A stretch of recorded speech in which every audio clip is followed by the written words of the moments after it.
Desa sebagai basis pertumbuhan sangat diperlukan hari ini karena Undang-Undang 6 2014 tentang pemerintahan desa memberikan kewenangan luar biasa kepada pemerintah desa. Nah, salah satunya untuk keberhasilan pemerintah desa itu adanya sarjana yang mau membangun dan berkontribusi untuk pemerintah desa.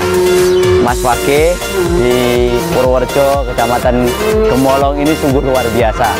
Sarjana lulusan perguruan tinggi ternama di Indonesia, IPB, suami istri, mereka mau tinggal di desa, bertani, dan menjadi inspirator bagi desa.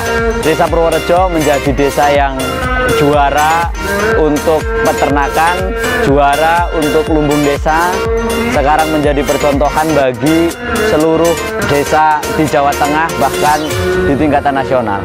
Inspirasi dari Mas Fakih menjadikan sebuah dorongan bagi masyarakat, terutama bagi para pemuda, para sarjana.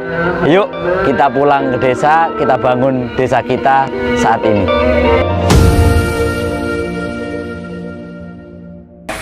Ini susu kambing istimewa.